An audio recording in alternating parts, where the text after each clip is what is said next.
दोनों अपने पिता जरासंध के पास में गई। कन्हैया की शिकायत लगा दी। कहा पिताजी, कन्हैया ने हमारे पति को मार करके हमें मथुरा से भगा दिया। जरासंध क्रोध में भर गया, विशाल सेना लेकर के कन्हैया से युद्ध करने आया। भगवान ने पूरी सेना को मार डाला और जरासंध को हरा करके भगा दिया। तो यह दुष्ट दोबारा आ गया सेना लेकर के। 17 बार उसने कन्हैया पर आक्रमण किया। 17 बार कन्हैया ने उसकी सेना को मार दिया और उसे जिंदा छोड़ करके भगा दिया। किसी ने कहा भगवान एक बार में जरासंध को क्यों नहीं मार देते, बार बार युद्ध करना पड़ता है। तो प्रभु कह रहे हैं कि भाई हम आए हैं संसार में इन राक्षसों को मारने के लिए, लेकिन ये राक्षस ना जाने कहां कहां कौन कौन सी गुफाओं में छिपे बैठे। अब कहां तक ढूंढे इनको। तो जब हम जरासंध की सेना को मार देते हैं तो ये जरासंध दूर दूर से राक्षसों को इकट्ठा करता है, वो हमारे घर के सामने ही ले आता है। तो बैठे बैठाए सब राक्षस घर ही आ रहे हैं, तो कहां हम परेशान होने जाए, इसलिए जरासंध को नहीं मारते। लेकिन 18वीं बार उसने थोड़ी गड़बड़ कर दी। ये ब्राह्मणों के पूजन पर बैठा के आया। ब्राह्मणों से कहा महाराज ऐसे मंत्र पढ़ो कि मैं विजय होकर के लौटूं, विजय होकर के आऊंगा तो इतना दान करूंगा कि कभी जीवन में मांगने का मन नहीं होगा। अगर मैं कहीं हार करके आया तो सबको फांसी पे टंगवा दूंगा। वो ब्राह्मण घबराया। ब्राह्मणों ने कहा बताओ ये दुष्ट भगवान से लड़ने जा रहा है, अब ये कहां से जीतेगा, इसकी हार तो निश्चित है, अब हारेगा ये और मरेंगे हम। तो सबके सब ब्राह्मणों ने तो कन्हैया के चरणों में अपना ध्यान लगाया। कहा प्रभु अब हमारा जीवन तुम्हारे ही हाथों में है। देखिए ये जरासंध सभी के ऊपर आक्रमण करता है। जरा का मतलब होता है बुढ़ापा। जरा कहते हैं बुढ़ापे को। वो बुढ़ापा तो सभी का आता है, वो बुढ़ापा सबके ऊपर आक्रमण करता है। और बार बार जरासंध के आक्रमण होते हैं। पहला हमला हुआ तो घुटनों ने काम करना बंद कर दिया, लेकिन फिर भी हमने हार नहीं मानी।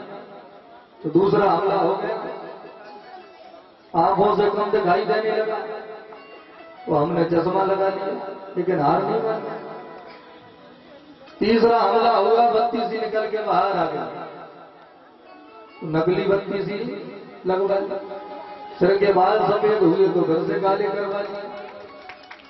जरासंध ने बार बार हमारे ऊपर आक्रमण किए, लेकिन हमने सभी आक्रमणों को अनदेखा कर दिया, ध्यान ही नहीं दिया। मेरे भाई जब बुढ़ापे के हमले होने लगे, जरासंध आक्रमण करने लगे, तो अपने जीवन की डोर पर कन्हैया के चरणों में सौंप दो। प्रभु अब तो तुम्हारे हैं, डुबा दो बचा लो, अब तुम जानो। अपना मन ठाकुर जी के चरणों में लगा लो, दुनियादारी में ज्यादा मत उलझो। तो जरासंध सभी के ऊपर आक्रमण करता है। 18वीं बार जब यह युद्ध करने आया तो दाऊ भैया युद्ध करने पहुंच गए, तो पीछे से कन्हैया भी पहुंच गए। मैदान में जाकर के, युद्ध क्षेत्र में जाकर के कन्हैया ने दाऊ भैया से कहा दाऊ अगर आज हमने जरासंध को युद्ध में हरा दिया तो ये जाकर के ब्राह्मणों की हत्या करेगा, तो हमको भी दोष लगेगा, हमारे ही कारण ब्राह्मण मारे जाएंगे, इसलिए इससे युद्ध मत करो। दाऊ ने कहा बताओ, और ये बात तुमको युद्ध क्षेत्र में ही आकर के बतानी थी, घर में नहीं बता सकते थे। भाई अब रण छोड़ करके भागेंगे तो लोग हमको रण छोड़ कहेंगे। कन्हैया ने कहा कि कौन सा संत महात्मा कहते हैं, भाई कोई माखन चोर कहता है, कोई चित्त चोर कहता है, कोई चीर चोर कहता है, रण छोड़ और भी कह देंगे, क्या फर्क पड़ता है। मैदान छोड़ के भागना प्रारंभ कर दिया कन्हैया ने, तो जरासंध पीछे दौड़ने लगा। अरे कहां भागता है भगवान, युद्ध कर हमसे। प्रभु ने पलट कर भी नहीं देखा। दौड़ते दौड़ते कन्हैया एक पहाड़ पर चढ़ गए तो जरासंध ने पहाड़ में ही आग लगवा दी। भयंकर भीषण आग जब लग गई तो कन्हैया ने ऐसी छलांग लगाई कि प्रभु सीधे समुद्र के किनारे आकर के रुके। विश्वकर्मा जी को आदेश दिया, रातों रात समुद्र में द्वारकापुरी का निर्माण करवा लिया। सोते हुए अपने सभी भक्तों को द्वारका ही बुला लिया। कल तक हमारे प्रभु मथुरा के राजा थे, आज हमारे प्रभु द्वारका के राजा बन गए। बोल द्वारकाधीश की। एक रेवत नाम के राजा हैं, इनकी बेटी का नाम है रेवती। और रेवती जी के साथ में बड़े भैया का विवाह हो गया। तो कन्हैया विचार कर रहे हैं कि हम द्वारका के राजा भी बन गए, बड़े भैया का विवाह भी हो गया, तो हमारा विवाह भी होना चाहिए। लेकिन पुराना रिकॉर्ड बढ़िया है नहीं, तो घर में कोई सगाई संबंध लेके आता नहीं। चोरों के घर कौन संबंध लेके जाएगा? और गोपियों ने चोर चोर कह के ऐसा बदनाम किया है तो कोई संबंध ही लेके नहीं आ रहा। तो सुखदेव कहते हैं, राजा विदर्भ देश में कुंडनपुर में एक भीष्मक नाम के राजा रहते हैं। राजसीद भीष्मको नाम विदर्भाधिपतिर्मा तस्य पंचा भवन पुत्रा कन्यैकैश्च वरानना। भीष्मक के 5 बेटा हैं। बड़े बेटे का नाम है रुक्मी, लेकिन इनके घर में कन्या एक भी नहीं है। तो राजा थोड़े चिंतित रहते हैं कि अगर एक बेटी होती तो हम भी कन्यादान कर लेते। वही मनुष्य जीवन मिला है तो कन्यादान तो जरूर ही करना चाहिए। तो कन्या की प्राप्ति के लिए भीष्मक तपस्या कर रहे हैं, भगवान को भज रहे हैं। तो प्रभु की कृपा से तालाब में कमल के फूल के ऊपर एक कन्या किलकारियां भर रही थी। भीष्मक गए, उसी कन्या को लेकर के अपने घर आ गए। और ये कोई साधारण नहीं है, ये तो साक्षात लक्ष्मी मैया है। लक्ष्मी जी कभी गर्भ में नहीं आती। जब सीता बन करके आई तो जमीन में से निकली, रुक्मणी बन करके आई तो कमल पर प्रकट हो। लक्ष्मी का स्वभाव चंचला होता है, लक्ष्मी एक जगह ठहरती नहीं। इसलिए लक्ष्मी मैया कभी गर्भ में आती नहीं। उन्हीं को लेकर के भीष्मक आए, उनका नाम रुक्मणी रखा। बोलो रुक्मणी मैया की। 5 भाइयों के बीच एक ही बहन है, तो बड़े लाड़ प्यार से लालन पालन हो रहा है। भीष्मक तो धार्मिक स्वभाव के हैं, तो दरबार में संत महात्माओं का आना जाना लगा रहता है। जो भी महात्मा आए आकर के कन्हैया की कथाएं सुना, तो कन्हैया की कथा सुन सुनकर ही रुक्मणी की बड़ी हो रही और मन ही मन कन्हैया से प्रेम करने लगी। वो संकल्प कर लिया कि विवाह करूंगी तो द्वारकाधीश के संग ही करूंगी, नहीं तो विवाह ही नहीं करूंगी। श्री कल्लू रेगवार जरियाऊ वाले 101 रुपए का दान उन्होंने कथा में दिया है। भगवान आशीर्वाद बनाए रखें। और श्री शिवाजी राजा बदिया वाले, उनकी ओर से भी 101 रुपए का दान भगवान के चरणों में आया है। प्रभु का आशीर्वाद सदैव इन पर बना रहे। खाली सेवा करके सबका धन्यवाद करते जाए। लेकिन जो भीष्मक के बड़े पुत्र हैं रुक्मी, ये तो कन्हैया को अपना शत्रु मानते हैं। ये शिशुपाल के मित्र हैं। इन्होंने अपनी बहन का विवाह शिशुपाल के संग में तय कर दिया। 2 दिन बाद में बारात भी आने वाली है। इन्होंने कहा हम रुक्मणी का स्वयंवर करेंगे, रुक्मणी जिसके गले में माला पहना देंगी उसी से विवाह हो जाएगा। तो स्वयंवर तो एक दिखावा है। रुक्मणी से कह दो कि माला शिशुपाल के गले में ही पहनानी है। और रुक्मणी जी घबराई। तो रुक्मणी जी आई और आकर के उन्होंने पूरी बात अपनी भाभी जी को बताई कि हम तो कन्हैया से विवाह करवाना चाहती हैं, लेकिन भैया ने शिशुपाल से विवाह तय कर दिया। तो 2 दिन बाद बारात आने वाली है। भाभी जी ने कहा ये बात तुमको अभी बतानी थी, पहले बताती तो हम कुछ करते,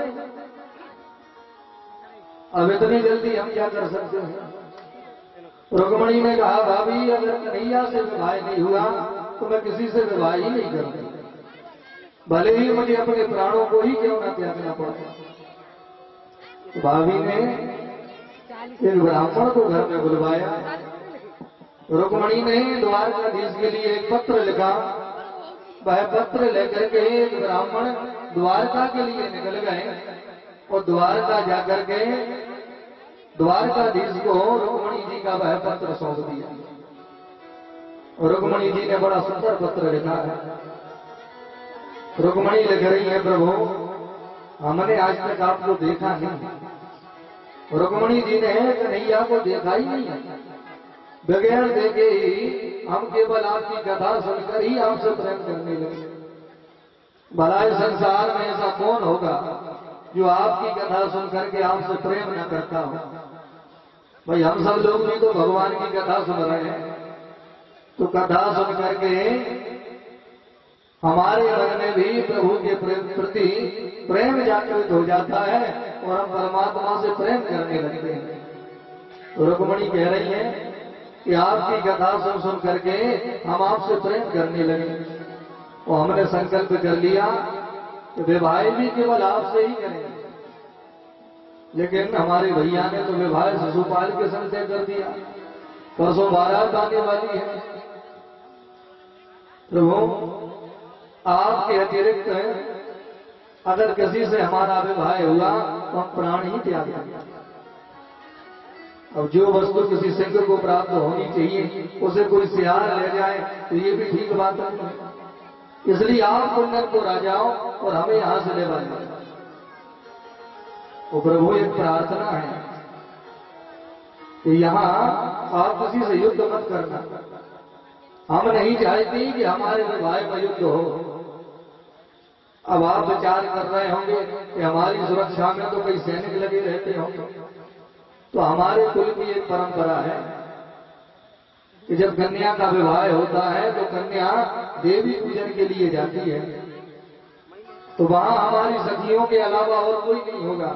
आप वहीं आ जाएं और वहीं से हमें लेवा ले जाएं, जिससे युद्ध नहीं करना पड़े।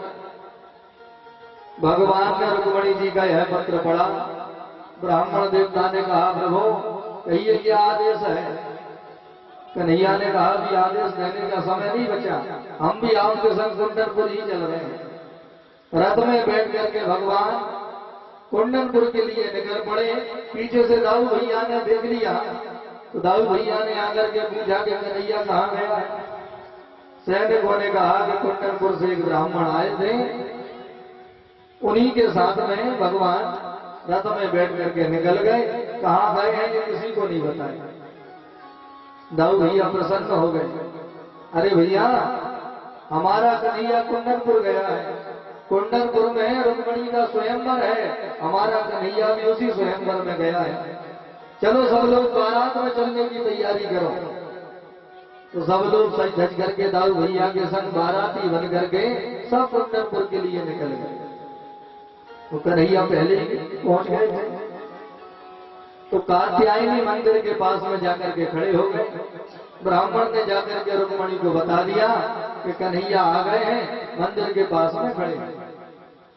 अब इतने में ही शिशुपाल भी बारात लेके आ गया और बारात में वो जरासंध भी आया है, जिसकी वजह से कन्हैया मथुरा छोड़ करके द्वारका गया। एक सैनिक ने आगे कहा कि अभी हमने द्वारकाधीश को नगर के बाहर खड़ा देखा है। जरासंध ने कहा शिशुपाल ये द्वारकाधीश बहुत बड़ा छलिया है, ये जहां भी जाता है वहीं कोई ना कोई गड़बड़ जरूर करता है, यहां भी कुछ ना कुछ गड़बड़ करने आया होगा, तू थोड़ा ध्यान रखना। शिशुपाल ने कहा मित्र तू बिल्कुल चिंता मत कर, यहाँ ये खाली हाथ आया है, खाली हाथ ही जाएगा, यहां से कुछ प्राप्त होने वाला नहीं है। अब इतने में ही रुक्मणी मैया सखियों के संग में देवी पूजन के लिए जाने लगे। तो शिशुपाल ने हजारों सैनिक उनकी सुरक्षा में खड़े कर दिए। सबके सब सैनिक घेरा बना करके रुक्मणी को मंदिर ले जा रहे हैं। रुक्मणी जी ने विचार किया कि हमने तो सोचा था कि कोई नहीं होगा, लेकिन हमारे संग तो इतने सैनिक जा रहे हैं, अब द्वारकाधीश हमें कैसे लेके जाएंगे। यही विचार करते करते मैया देवी जी के मंदिर में पहुंच गए और मैया से प्रार्थना कर रही हैं, हे मां प्रभु हमको सानंद यहां से लेवा ले जाए, किसी प्रकार का कोई युद्ध ना हो, कोई बाधा ना आए। और दूसरी समस्या ये है कि हमने आज तक कन्हैया को देखा ही नहीं, तो पहचानेंगी कैसे। हाँ ये तो जानती हैं कि वो लाखों में एक होंगे, लेकिन वो कहीं दिखाई ही नहीं पड़ रहे हैं। पूजन करने के बाद में रुक्मणी मैया जब मंदिर से बाहर निकली तो मंदिर के चारों तरफ नजर दौड़ा करके कन्हैया को ढूंढने लगी। भगवान रथ के पीछे खड़े थे, वहीं से रुक्मणी जी को देखा तो रथ से निकल करके भगवान भी अब धीरे धीरे रुक्मणी की ओर आने लगे। और भगवान ने वहां ऐसी मोहिनी फैलाई कि सबके सब जो सैनिक रुक्मणी की सुरक्षा के लिए आए थे, रुक्मणी को देख करके सबके सब मोहित हो रहे हैं। रुक्मणी के चेहरे से नजर ही नहीं हट रही है, रुक्मणी को ही निहारने में लगे हुए हैं। और भगवान उन्हीं सैनिकों के बीच में से निकल करके रुक्मणी के पास जा रहे हैं। और जैसे ही कन्हैया पहुंचे तो और ज्यादा मोहित हो गए। एक ने कहा, भैया ये जो राजकुमार आए हैं कितने सुंदर लग रहे हैं, इनके घुंघराले से बाल हैं और सुंदर पीतांबर पहन रखा है, यह मुकुट लगा रखा है, कमर में बंसी बंधी है, बजती होगी तो कितनी सुंदर धुन निकलती होगी। इतने में कन्हैया ने रुक्मणी का हाथ पकड़ लिया और हाथ पकड़ के धीरे धीरे रथ की तरफ लाने लगे। तो सैनिक कह रहे हैं, इनकी चाल देखो कैसी मत वाली चाल है। एक ने कहा, जो चाल देख रहा है, अरे इनका रथ देख, रथ भी कितना सुंदर है, रथ में जो घोड़े लगे हैं सभी के कान सीधे हैं, कितने सुंदर लगते हैं। इतने में कन्हैया ने रुक्मणी को रथ में भी बैठा लिया और रथ को जब दौड़ाना प्रारंभ किया तो सबके सब उछल उछल करके खुशियां मनाने लगे। अरे भैया देखो कितना सुंदर रथ है, कितने तेज दौड़ रहा है। और जब रथ दिखाई देना बंद हो गया तो आपस में बातें कर रहे हैं, भैया ना जाने ये राजकुमार कहां से आया था, कहां को चला गया, सबको आनंदित कर गया। थोड़ी देर बाद इन्हें होश आया। एक ने कहा, हम यहाँ आए क्यों थे। दूसरा बोला, रुक्मणी की सुरक्षा करने आए थे। तो रुक्मणी कहाँ है। बोले, कहाँ होंगी, मंदिर में पूजा कर रही है। तो रुक्मणी की सखियों ने कहा, भैया भांग धतूरा खा के खड़े हो गया, तुम्हारे सामने द्वारकाधीश हाथ पकड़ के रथ में बैठाल करके ले गए तो खूब उछल उछल के खुशियां मना रहे थे। अब लेके चले गए तो पूछ रहे हो रुक्मणी कहाँ है। इन्होंने कहा, वह चलिया हमको फिर चल गया, अब ज्यादा दूर नहीं गया होगा, पकड़ो उसे। तो घोड़ों पर बैठ करके रथ के पीछे घोड़े दौड़ा दिए। तो भगवान का रथ दिखाई पड़ा तो आवाजें लगा रहे हैं, अरे द्वारकाधीश ठहर जाओ, युद्ध करो हमसे। भगवान ने जब इनकी आवाज सुनी तो रथ को रोक दिया, रथ को घुमा करके इनके घोड़ों के सामने खड़ा कर दिया। रुक्मणी कह रही है, प्रभु हमारे विवाह में युद्ध न हो। कन्हैया ने कहा, देवी जी हमारे तो खानदान की परंपरा है, पहले युद्ध होता है फिर विवाह होता है, बगैर युद्ध के विवाह होता ही नहीं। इसलिए आप बिल्कुल चिंता न करें, आप हमारे पास में बैठी हैं, अब डरने की बिल्कुल आवश्यकता नहीं। सैनिकों ने कहा, आज मौका बढ़िया मिला है, आज अकेला आया है ये द्वारकाधीश, इसका एक और भाई है वो हलमुसल वाला, अगर वो आ जाएगा तो वो किसी को नहीं छोड़ेगा, उसके आने के पहले ही इस द्वारकाधीश को मार डालो। और जैसे ही कन्हैया को मारने के लिए दौड़े, इतने में ही पीछे से दाऊ भैया पूरी बारात लेकर के आ गए। बोलो द्वारकाधीश की जय हो। जो जयकारे की आवाज सुनी, अब सबके सब डरने लगे। भाई जिस बात का डर था वही हुआ, अब वो हलमुसल वाला आया है, किसी को नहीं छोड़े। तो दाऊ भैया आए वो सब के सब सैनिकों को हल से पकड़ पकड़ करके जो मूसल मारना प्रारंभ किया तो सबके सब तो हाथ से प्राण बचा बचा करके शिशुपाल के पास भागे। और शिशुपाल ने जब इन सैनिकों को देखा तो इनसे कहा रुक्मणी कहाँ है। तो सबके सब सैनिक घबरा रहे हैं, जिनको क्या बताएं कि रुक्मणी कहाँ है।